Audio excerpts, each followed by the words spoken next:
When I came on board the film officially, just a few weeks before they started production, I suggested that we all go back and watch the original film. We all sit down and look at it together, and we talk through the movie and try to go back to what it was watching Top Gun when it first came out, before it became the mythic film that it is now. And we discovered a very different movie.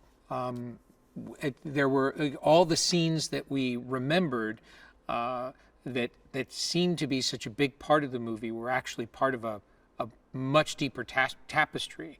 There was an emotional film in there. There's a competition film in there. There's a film that has a great deal of humor, but it also has a great deal of drama and some tragedy.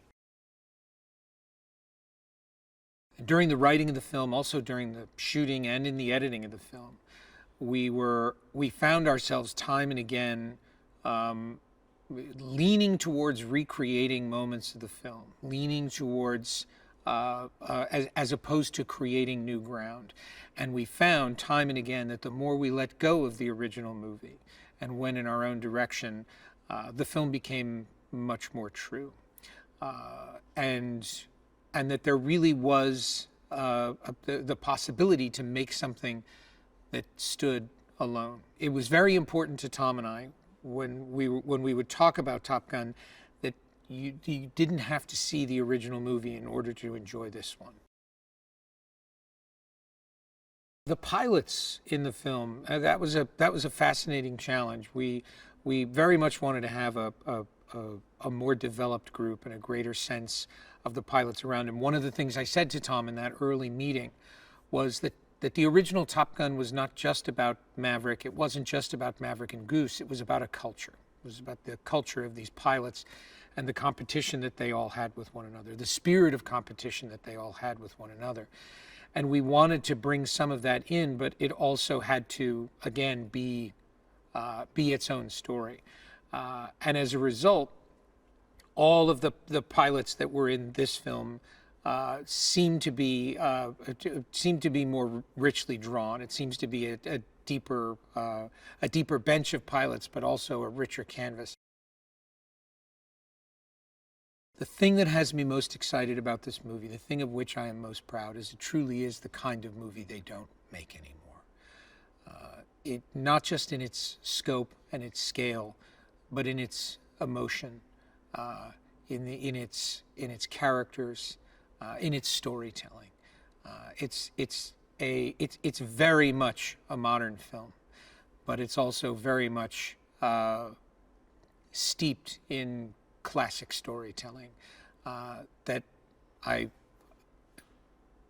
just don't see anymore. It was very important to us that Maverick still be in the Navy, and that the Navy is really the only thing he's ever known. The Navy is his family. At the same time, Maverick has been in the Navy for 30 years, and at this point, as Ed Harris points out in the film, by now he should be an admiral, if not a senator. And that really formed the backbone of the story for us, not only in terms of who Maverick was as a character, but what his relationship with Iceman was. It answered the question of how would someone stay in the Navy this long and remain where he is? Because what mattered most to Maverick is that he always finds a way to fly. What that does at the beginning of our story is present someone who is not just there because he is a great pilot, but through a certain amount of guile and ingenuity, because the system is constantly looking for ways to push Maverick out to pasture, and Maverick constantly find ways to avoid that. Goose permeates just about every frame of this film.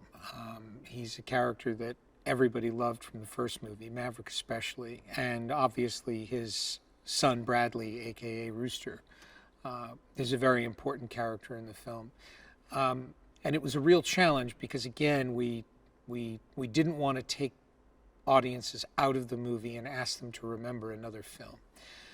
So we had to reintroduce Goose as a character. We had to reintroduce him as a spirit in the story. And that that very much came through, even down to the line, "Talk to me, Goose." The decision of whether or not to use that line, and whether to play with that as the reference to the film. I wasn't interested in trying to recreate or recapture any of the magic of the original film, so much of which had to do with the time in which it was released, the music that was popular in the day, the technology that was there, and who Tom Cruise was as an actor and a star as compared to who he is now. More than anything, I just wanted to be part of a really good story. And that's all Tom and I focused on from the very moment that I came on board. What is the story and why do I care? And we were challenged every day to not focus on the original film, to not be daunted by it and overwhelmed by it. And much in the way that Goose is a spirit that looms over Maverick, the original Top Gun was a spirit looming over us. We knew that we owed fans of the film a film that was just as good, if not better. But we also knew that the film we were making had to stand alone. And I think what we ended up with was a film that both honors and compliments and elevates the original film.